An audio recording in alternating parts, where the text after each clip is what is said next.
सुप्रभात, कैसे हैं आप सब लोग। आई होप आप सब लोग अच्छे होंगे, फर्स्ट क्लास होंगे। दोस्तों, एसएससी भर्ती बोर्ड द्वारा सीएचएसएल की नई भर्ती का जो नोटिस है वो जारी कर दिया गया है। ऐसे में अगर आप 12th पास हैं तो आप सभी लोग इस भर्ती में अपना आवेदन कर सकते हैं। दोस्तों, आवेदन करने से पहले इस वीडियो को आप लोग जरूर देख लें ताकि किसी प्रकार की कोई गड़बड़ ना हो पाए, आप लोगों का जो फॉर्म है वो सही सलामत भर जाए। तो चलिए शुरू करते हैं। इसके बारे में कुछ जो मेन अपडेट है वो मैं आपको बता देता हूँ।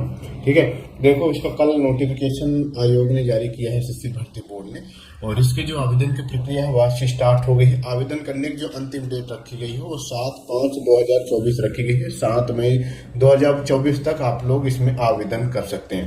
इसका जो फर्स्ट ईयर का जो एग्जाम है वो जून और जुलाई 2024 में एक्सपेक्टेड है, मतलब कि लोकसभा चुनाव के बाद ही इसका एग्जाम होगा। और सेकेंड ईयर का जो एग्जाम है वो बाद में आप लोगों को फर्स्ट ईयर के बाद अपडेट कर दिया जाएगा।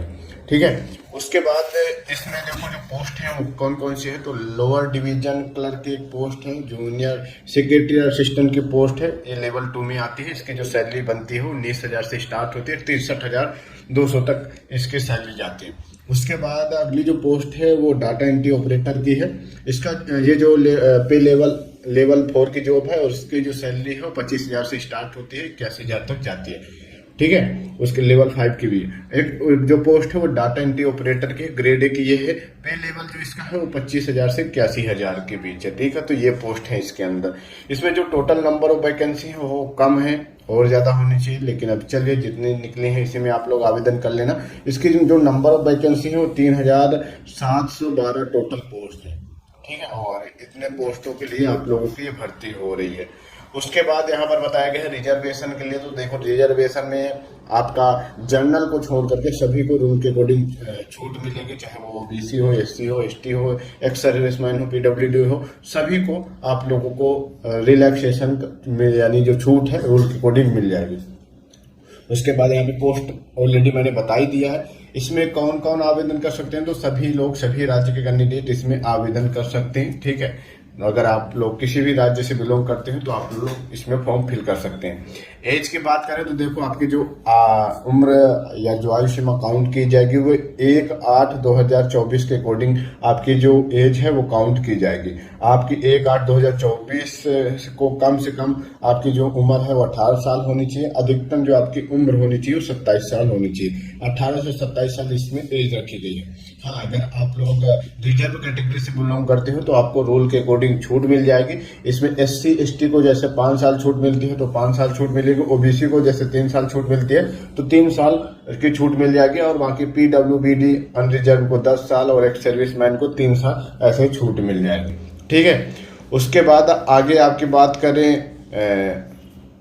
क्वालिफिकेशन की। तो देखो, इसमें जो क्वालिफिकेशन रखी है कुछ पोस्ट के अकॉर्डिंग कुछ क्वालिफिकेशन रखी गई है, बाकी सिंपल 12वीं पास रखी गई है। देखो, ये जो पोस्ट है आपकी डाटा एंट्री ऑपरेटर की, तो इसके लिए जो क्वालिफिकेशन रखी गई है 12वीं पास के साथ साथ जो आप 12वीं पास होनी चाहिए वो साइंस स्ट्रीम विथ मैथमेटिक्स के साथ आप 12वीं पास होनी चाहिए। बाकी नॉर्मल अदर पोस्ट के लिए किसी भी बोर्ड से आप 12वीं पास होनी चाहिए। ठीक है, तो 12वीं पास है तो आप सभी लोग इसमें आवेदन कर सकते हैं, अपना जो फॉर्म है वो भर सकते हैं। एक चीज यहाँ पे और भी बता दूं कि आपका जो क्वालिफिकेशन सर्टिफिकेट होना चाहिए वो भी 1/8/2024 के बाद का ही होना चाहिए। ठीक है, इसके मतलब कि इससे पीछे का है तो चलेगा, और अगर इसके बाद का होगा तो फिर वो एक्सेप्ट नहीं किया जाएगा।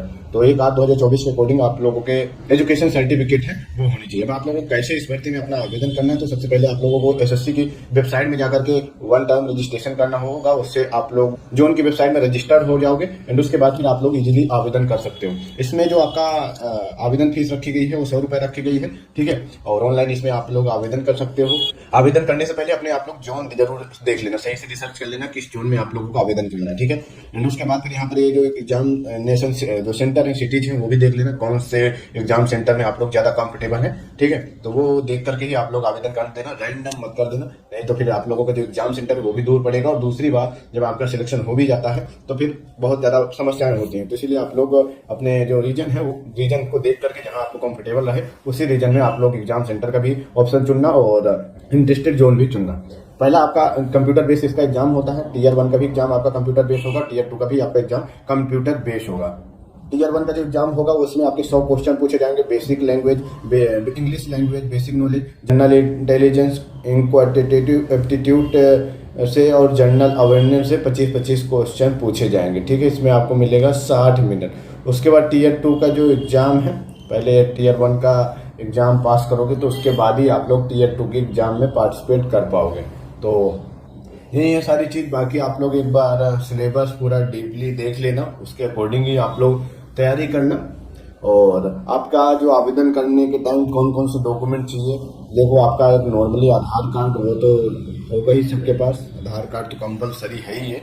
वोटर आईडी भी है, ऑप्शनल है। ड्राइव लाइसेंस है, पैन कार्ड है, पासपोर्ट ऑप्शनल है। तो ये सारे डॉक्यूमेंट आपके पास होने चाहिए, प्लस एजुकेशन सर्टिफिकेट। अगर आप लोग किसी रिजर्व कैटेगरी से बिलोंग करते हो तो आप लोगों को उस रिजर्व कैटेगरी का या फिर जो उसका आपके पास सर्टिफिकेट होना चाहिए, तभी आप लोगों को छूट भी मिलेगी। तो ये सारी चीज़ें होनी चाहिए, पासपोर्ट फोटो होनी चाहिए। तो उसी बेस पे आप लोग इस भर्ती में अपना आवेदन, अपना जो फॉर्म है वो फिल कर सकते हैं। तो ये तो कुछ महत्वपूर्ण अपडेट थी। एक चीज़ और आपको बता दूँ कि देखो, इसमें कुछ परसेंटेज भी डिसाइड किए गए हैं टीयर 1 और टीयर 2 के लिए। अगर आप जनरल कैटेगरी से हो, टीयर 1 में किसी एक फेज में मतलब कम से कम आपको 30% प्लस होनी चाहिए। अगर आपका किसी सेक्शन में 30% से कम नंबर बैठ रहे हैं तो फिर आगे आपकी कॉपी नहीं चेक की जाएगी।